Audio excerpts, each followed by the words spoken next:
శుక్లాంబరధరం విష్ణుం శశివర్ణం చతుర్భుజం ప్రసన్నవదనం ధ్యాయేత్ సర్వవిఘ్నోపశాంతయే. రామాయ రామభద్రాయ రామచంద్రాయ వేధసే రఘునాథాయ నాథాయ సీతాయాః పతయే నమః.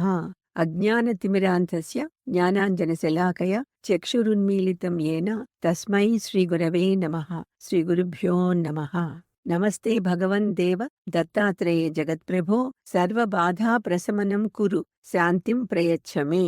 అత్రిపుత్రో మహాతేజ దత్తాత్రేయో మహామునిః తస్య స్మరణమాత్రేణ సర్వపాపైః ప్రముచ్యతే. భక్తుడు భగవంతుడికి పూర్తిగా విధేయుడై ఉంటే ఆ దైవమే అతనికి పూర్తి రక్షణను కల్పిస్తారు. జీవనోపాధికి ఎటువంటి లోటు లేకుండా చూస్తారు. ఇది మనకు స్వామివారి జీవితంలో జరిగిన 2 ప్రధాన సంఘటనల వల్ల తేటతెల్లం అవుతుంది. స్వామివారు 1909లో పావనిలో తమ చాతుర్మాసాన్ని ప్రారంభించినప్పుడు భారతదేశం నలుమూలల నుండి వేలాది మంది భక్తులు శిష్యులు వారి దర్శనం కోసం రావటం ప్రారంభించారు. వారు ఎక్కడి నుండి అయితే వస్తున్నారో ఆ ప్రాంతాలు చాలా వరకు ప్లేగు మహమ్మారి బారిన పడటం వల్ల పావనికి కూడా ఆ అంటువ్యాధి సోకుతుందేమో అని స్థానిక ప్రజలు భయాందోళనలకు గురి అయ్యారు. ఒక దేవాలయంలో మరణించిన ఎలుక కనిపించటంతో ఈ భయం మరింత పెరిగింది. ఈ విషయం తెలియగానే శ్రీ స్వామివారు, ఓ ప్రభు, నేను మీ ఆజ్ఞ ప్రకారమే ఈ చోట ప్రస్తుత చాతుర్మాసాన్ని ప్రారంభించాను. మీ పిల్లలందరూ ఇక్కడ సమావేశమయ్యారు. వారిలో ఎవరికైనా ప్రాణహాని సంభవిస్తే అది మీ కీర్తికే కళంకం. అందువల్ల నేను ఇక్కడి చాతుర్మాసానికి స్వస్తి చెప్పి ముందుకు సాగుతాను అని దత్తప్రభువుతో మనవి చేశారు. చాతుర్మాసం ముగిసే వరకు ఎవ్వరికి ఎటువంటి హాని జరగదు అని భగవంతుడు హామీ ఇచ్చారు. స్వామివారు ఈ విషయాన్ని అందరికీ తెలియచేయటంతో వారి భయాలు తగ్గాయి. ఆ విధంగానే ఎటువంటి ప్రమాదమూ లేకుండా చాతుర్మాసం గడిచిపోయింది. కానీ స్వామివారు పావని నుండి కాలు బయటపెట్టిన వెంటనే ఆ మహమ్మారి వల్ల ఎంతో మంది మృత్యువాత పడ్డారు. శ్రీ స్వామివారు తమరి చివరి సంవత్సరం గరుడేశ్వరిలో గడిపారు. ఈ కాలంలో కూడా ప్రతిరోజు వందలాది మంది సందర్శకులు అలా ప్రవాహంలా వస్తూనే ఉండేవారు. కొందరు అక్కడ కొన్ని రోజులు ఉండిపోయేవారు. ప్రజలు స్వామివారికి సమర్పించే ధనాన్ని ఆహారం తదితర సదుపాయాల ఏర్పాట్ల కోసం ఖర్చు చేసేవారు. వారు ఎన్నడూ దానిని ముట్టుకోలేదు. భక్తులు సమర్పించే ధనాన్ని పరమాత్మ నిధి పేరిట ప్రత్యేకంగా ఒక పెట్టెలో ఉంచేవారు. సబ్నిస్ అనే సాధకుడు స్వామివారి శిష్యుడు ఈ ఏర్పాట్లన్నీ చూసేవారు. ఒకసారి సబ్నిస్ గారు తీసుకున్న వస్తువుల కోసం ధనం చెల్లించిన తర్వాత పెట్టెలో 3 రూపాయలు మాత్రమే మిగిలి ఉండటం ఆయన గమనించారు. కొంచెం వ్యాపులపాటుతో ఈ విషయాన్ని శ్రీ స్వామివారి దృష్టికి తీసుకువెళ్లారు. అంతా భగవంతుని ఇష్ట ప్రకారమే జరుగుతుంది. మనం ఎందుకు చింతించటం? పోని సమయానికి నగదు రాదేమో అని భావించినా నర్మదాలో ఏ సమయంలోనైనా తాగడానికి నీరు పుష్కలంగా ఉంది కదా అన్నారు స్వామివారు. సుమారు 8-10 రోజుల తర్వాత శ్రీ స్వామివారు సబ్నిస్ను పిలిచి ఒక సరఫరాదారికి ధనం చెల్లించమని చెప్పారు. సబ్నిస్ ఆ పెట్టెను తెరవగానే పెట్టె నిండా బంగారు నాణాలు ఉండటం అతన్ని ఆశ్చర్యపరిచింది. తరువాత కనుక్కుంటే వరహాదికి చెందిన దంపతులు స్వామివారి భక్తులు 3000 రూపాయల విలువైన ఆ నాణాలను ఆ పెట్టెలో వేసినట్లుగా తెలిసింది. భగవంతుడు వారి భక్తుడు పరస్పర విరుద్ధంగా నిలిచే పరిస్థితులు ఎలా సంభవించాయో మనం చూశాం. అటువంటిదే మరొకటి. పావని చతుర్మాస సమయంలో వాడి నుండి పూజారులు తమకు ఎదురైన విపత్తుల నుండి కాపాడమని ప్రార్థించేందుకు శ్రీ స్వామివారి వద్దకు వచ్చారు. శ్రీ స్వామివారు ఏమీ మాట్లాడకుండా మౌనంగా ఉండిపోయారు. దానితో తమకు సహాయం చేయడానికి శ్రీ స్వామివారు వాడికి వస్తానని వాగ్దానం చేస్తే తప్ప తాము అన్నం ముట్టమని వారు చెప్పారు. భోజనం నిరాకరించారు. అంత దూరం నుండి తమ కోసం వచ్చిన వాళ్ళు భోజనం చేయకుండా ఆకలితో ఉండిపోవటం సహించలేని మన స్వామివారు తమకు మార్గం చూపమని భగవంతుణ్ణి ప్రార్థించారు. చాతుర్మాసం తర్వాత ఉత్తరాదికి వెళ్లకుండా వాడికి వెళ్ళు అని దత్తులు చెప్పారు. ఇది వాడి నుండి వచ్చిన పూజారులకు తెలియచేయటంతో వారు భోజనాలు చేశారు. అయితే ఆనాటి సాయంత్రం ప్రతిరోజు వలె ఉపన్యాసం ప్రారంభించగానే స్వామివారిపైకి దత్తులు వచ్చి ఆగ్రహావేశాలతో, ఒక దుకాణం పెట్టడానికి మేము వాడికి రావాలా అంటూ గట్టిగా అరిచారు. అర్చకులు మొండిగా స్వామివారిని బలవంతం పెట్టటం వల్ల దత్తులకు కోపం వచ్చినట్లు తెలిసింది. చాతుర్మాస తర్వాత శ్రీస్వామివారు వాడికి ప్రయాణం ప్రారంభించగానే దత్తులు వారిని వెనక్కి రమ్మని ఆదేశించారు. మీ ఆజ్ఞ ప్రకారం నేను వాడికి వస్తానని పూజారులకు మాట ఇచ్చాను. ఇప్పుడు నేను నా మాటకు కట్టుబడి ఉండాలి కదా. మీరు అంగీకరించకపోతే నా ఈ శరీరం మీది, మీ ఇష్టం.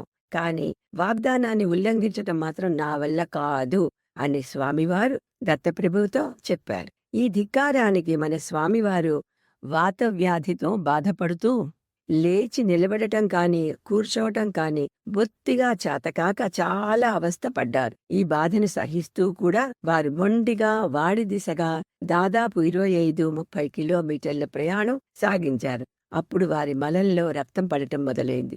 ఈ శారీరక బాధలన్నింటినీ మొండిగా సహిస్తూ మన స్వామివారు తమ వాగ్దానాన్ని నిలబెట్టుకుంటూ వాడి వెళ్లారు. దాని తర్వాత దత్తప్రభువులు స్వామివారిని ఏమీ అన్నట్లు కాని, చేసినట్లు కాని ఎక్కడా ఏ రికార్డు లేదు. కాని నిస్సందేహంగా తమ శిష్యుని నిజాయితీకి, సహిష్ణుతకు చాలా సంతోషించి ఉంటారు. కాశ్మీర్ సందర్శించటం గురించి మన స్వామివారు దత్తప్రభువుల మధ్య మరో వివాద సంఘటన జరిగింది. అనేక సందర్భాల్లో స్వామివారు కాశ్మీర్కి వెళ్లాలనే కోరికతో భగవంతుని ఆదేశాలను పట్టించుకోలేదు. ఒకసారి దత్తుడు ఈ విషయంపై మొండిగా పట్టుబడినప్పుడు మన స్వామివారు గురుచరిత్రలో నృసింహ సరస్వతి స్వామివారు తంతుకుడు అనే శాలెవానిని ఏ పద్ధతిలో శ్రీశైలం తీసుకుని వెళ్లారో అలా నన్ను కూడా కాశ్మీర్ తీసుకువెళ్లమని దత్తుని ప్రార్థించారు. దీనితో ఈ వివాదం ముగిసింది. హృదయానికి హత్తుకునే మరో సంఘటన గుర్తుకు వస్తుంది. మనగావ్ నుండి బయలుదేరుతున్నప్పుడు తనను కూడా స్వామితో తీసుకెళ్లమని కాగల్ విగ్రహం పట్టుబట్టింది. ప్రయాణంలో ఉన్నప్పుడు భగవంతునికి అన్ని సేవలను అందించటం తమ వల్ల కాదని స్వామివారు చెప్పారు. దానికి భగవంతుడు తాము కేవలం నీరు భస్మంతో సంతృప్తి చెందుతానని చెప్పారు. స్వామివారు విగ్రహాన్ని తమతో తీసుకుని వెళ్తూ వారికి నిత్య పూజలు చేసేవారు. ఒకసారి బ్రహ్మవర్తి వద్ద ఒక పండితుడు వారిని విగ్రహారాధన గురించి ప్రశ్నిస్తే తాము దానిని వదులుకోవడానికి సిద్ధంగా ఉన్నాము అని స్వామి చెప్పారు. కాని విగ్రహం మాత్రం వారిని వదలటం లేదు. ఆ పండితుడు పట్టుబట్టి దత్తుల విగ్రహాన్ని గంగలో వదిలేశాడు. అయితే వారు నీటి నుండి బయటకు వచ్చి చూస్తే విగ్రహం వారికంటే ముందు వచ్చి నది ఒడ్డున కనిపించింది. దీనితో ఆ పండితుడు పశ్చాత్తాపడి శ్రీ స్వామివారి ప్రగాఢ భక్తుడు అయినాడు. వందేహం సచ్చిదానందం భావాతీతం జగద్గురు నిత్యం పూర్ణం నిరాకారం నిర్గుణం స్వాత్మ సంస్థితం. క్రీస్తకము 1894లో పేట్లాడులో చాతుర్మాసం గడిపిన తర్వాత శ్రీస్వామివారు చిక్కలాడకు వచ్చారు. అక్కడ చాలా మంది భక్తులు, సాధకులు యోగ అభ్యసించాలని, శాస్త్ర గ్రంథాలను నేర్చుకోవాలనే ఉత్సాహం చూపించటంతో దీపావళి వరకు అక్కడే ఉండిపోయారు. దీపావళికి ఒకరోజు ముందుగా దత్తుడు మన స్వామివారికి మరునాడు పండుగాని గుర్తుచేసి తమకు మంగళ స్నానం, మంచి సుగంధ ద్రవ్యాలు వేసిన వేడినీటి స్నానం చేయించమని కోరారు. మన స్వామివారు తాము ఒక సన్యాసి అయినందున అగ్నిని ఉపయోగించకూడదు అని, అలాగే ఎటువంటి సుగంధ ద్రవ్యాలు సమకూర్చలేను అని చెప్పారు. కేవలం నీళ్లు భస్మంతో తృప్తి పడతాను అని ప్రభువులిచ్చిన వాగ్దానాన్ని ప్రభువులకి గుర్తు చేశారు. మరుసటి రోజు శ్రీ స్వామివారు దత్తప్రభువుకి చల్లటి నీటితో స్నానం చేయించి చక్కగా భస్మాన్ని అద్ది తన దినచర్య కొనసాగించారు. మధ్యాహ్న సమయంలో భిక్షానంతరం తెచ్చిన ఆహారాన్ని ప్రభువులకు నివేదించడానికి చూస్తే గట్టిగట్టిగా ప్రభువుల అరుపులు, దీపావళి రోజున నాకు మంగళ స్నానం చేయించకుండా నైవేద్యం పెట్టడానికి నీకు ఎంత ధైర్యం? నేను నర్మదాలో కూర్చున్నాను, నీ నైవేద్యం నాకేమీ అక్కర్లేదు అని గట్టిగా వినిపించాయి. స్వామివారు త్వరగా నది ఒడ్డుకు వచ్చి చూస్తే చిన్నపిల్లవాడి ఏడుపు వినిపించింది. శబ్దం వచ్చిన దిశను అనుసరిస్తూ వారు నదిలోకి దిగారు. ఒక తేజోపుంజం వారిని దత్తుల విగ్రహం ఉన్న చోటికి తీసుకుని వెళ్ళింది. అంతే, ఆ విగ్రహాన్ని చూసిన స్వామివారు ఆనందంతో పొంగిపోయి భగవంతుని హృదయానికి హత్తుకొని ఒడ్డుకు వచ్చారు. ఈలోగా మధ్యాహ్న భోజన సమయంలో శ్రీ స్వామివారు నదికి ఎందుకు వెళ్లారో తెలియక భక్తులందరూ ఒడ్డున గుమిగూడారు. వారికి భగవంతుడి కోరిక ఇది అని తెలియగానే వేడి నీళ్లు, పరిమళ ద్రవ్యాలు, ఇతర వస్తువులు అన్నీ వెంటనే తీసుకుని వచ్చారు. వీటన్నిటితో స్వామివారి ముచ్చట చక్కగా తీర్చి సంతోషంగా పూజించారు. గొడవ ఎంత పడినప్పటికీ స్నేహితులు కలుస్తారు త్వరగా మళ్లీ వాళ్ళు.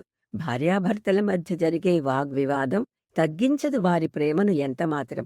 భక్తులతో భగవంతుని చిన్ని కలహాలు కాదా వాళ్ళ ఉత్కృష్ట ప్రేమకు చిహ్నాలు. పరవశంతో వాసుదేవు చెప్తున్న ఈ భక్తి భావ కవిత ఇస్తుందిగా ఆనందం దత్తులకు మాటల్లో వర్ణించలేనంత అంటూ మరాఠీలో భగవంతుని ఈ లీలను ఎంతో సంతోషంతో స్తుతించారు మన స్వామివారు. నర్సోబావాడి పూజారుల సంస్కరణలో మన స్వామివారు పోషించిన పాత్రను పరిశీలిస్తే ఈ బహుముఖ బాంధవ్యానికి సంబంధించిన మరో ఆసక్తికరమైన అంశం స్పష్టమవుతుంది. నర్సోబావాడిలో దత్తప్రభువులే స్వయంగా మన స్వామివారి ప్రతిష్టా ప్రభావాలను పెంచారు. స్వామివారు ఎప్పుడూ నర్సోబావాడిని ప్రభువుల ప్రధాన స్థానంగానూ పూజారులను వారి సేవకులుగాను గౌరవించేవారు. ఒకసారి ఇండోర్లోని భక్తులు మన స్వామివారిని ఏనుగుపైన ఊరేగించేందుకు అంతా సిద్ధం చేసుకున్నారు. సరిగ్గా అదే సమయంలో వాడి నుండి ఇక్కడకు ఒక పూజారి వచ్చారు. వాడి పూజారిని చూడగానే స్వామివారు తమను ఏనుగును ఎక్కించకూడదని పూజారినే ఊరేగించాలని పట్టుబట్టారు. పూజారులు కూడా శ్రీ స్వామివారి దివ్యాధికారాన్ని గుర్తించి ఆయనను అభిమానంతో ఎంతో గౌరవించారు. క్రమంగా వాళ్ల మధ్య ఒక అనుబంధం ఏర్పడింది. అందువల్ల పూజారులు తమ సమస్యలను స్వామివారితో చెప్పి ఆ విషయాలు భగవంతునితో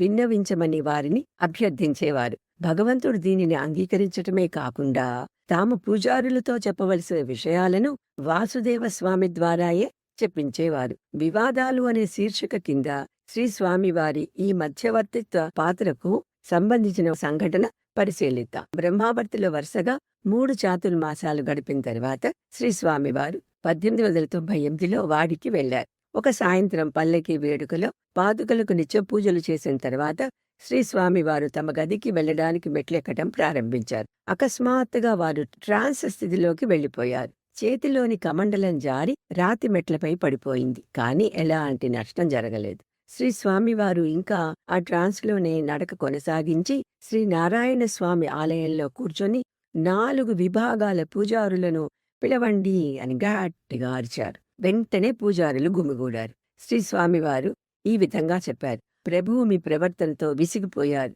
దానిని మెరుగుపరచడానికి నన్ను ఇక్కడికి తీసుకువచ్చారు.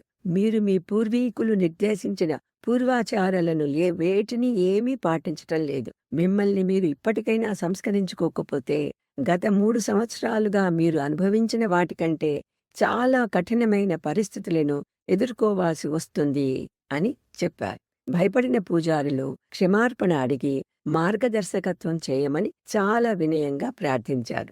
2 గంటల తర్వాత శ్రీ స్వామివారు ట్రాన్స్ నుండి మామూలు స్థితికి వచ్చారు. ఏ మార్గం ద్వారా శ్రీ దత్తప్రభువుల కోపాన్ని శాంతింపచేయవచ్చు అని ఎవరైనా అడిగినప్పుడు నేను మీలో ఒకణ్ణి మాత్రమే, నాకేమీ తెలియదు అనేవారు. క్రీశకము 1906లో దీపావళి పండుగ సందర్భంలో శ్రీ స్వామివారు వాడిలో ఉన్నారు. ఉత్సవాల సందర్భంగా 5 రోజులు పాదుకలకు వేడి నీటితో స్నానం చేయిస్తారు. మొదటి రోజు అశ్వయుజ కృష్ణపక్ష ద్వాదశి. శ్రీ స్వామివారికి కూడా భగవంతుడితో పాటు వేడి నీటి స్నానం చేయించారు. అయితే పాదుకలపై పోసిన నీటి వేడిని పూజారులు చూడలేదు. దీనితో స్వామివారికి మూత్రంలో రక్తం పడింది.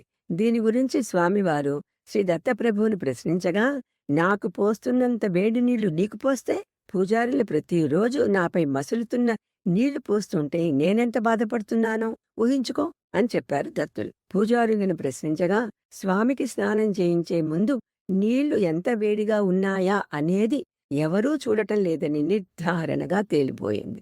వారి తప్పుకు తాము శిక్ష అనుభవిస్తున్నట్లు స్వామి చెప్పారు. ఆయన సలహా మేరకు పూజారులు స్వామివారి ముందు కొబ్బరికాయను ఉంచి భవిష్యత్తులో నీటి వేడిని పరీక్షిస్తాము అని ప్రమాణం చేశారు. దీంతో స్వామివారికి బాధ నుంచి ఉపశమనం లభించింది. కురుంగడ్డలో కూడా ఇలాంటి సంఘటనే జరిగింది. శ్రీ దత్తప్రభువు కొన్ని చనిపోయిన పిచ్చుకలను, గుడ్లు, కొంత చెత్త స్వామివారి చేతిలో పడేశారు. వారు అసహ్యంతో వీటిని దూరంగా విసిరేస్తుంటే, మా స్థలాన్ని కలుషితం చేస్తుంటే మేము ఎంత బాధను అనుభవిస్తున్నామో నీకు అర్థం కావడానికే మేము వీటిని నీ మీద విసిరాము అని ప్రభువులు చెప్పారు. మరుసటి రోజు శ్రీ స్వామివారు గబ్బిలం చేత చంపబడి పాదుకల మీద పడిన పిచ్చుకను చూశారు. తరువాత కురుంగడ్డ ఆలయ పైకప్పులో ఉన్న ఖాళీలను పూడిపించి గర్భగుడి తలుపులు ఎప్పుడూ మూసి ఉంచేలా ఏర్పాట్లు చేశారు. కురుంగడ్డ, పిఠాపురం వంటి కొన్ని ప్రధాన దత్త ఆరాధనా స్థలాలను పునరుద్ధరించటంలో శ్రీ స్వామివారు కీలక పాత్ర పోషించారు అని ఈ సందర్భంగా ఇక్కడ ప్రస్తావించాలి. స్వామివారు చెప్పే వరకు పిఠాపురం శ్రీపాద శ్రీవల్లభుల జన్మస్థలమని అక్కడ ఉన్న స్థానికులకు కూడా తెలియదు. స్వామివారు భారతదేశంలోని వివిధ ప్రాంతాలలో అనేక దత్త విగ్రహాలను ప్రతిష్ఠించారు.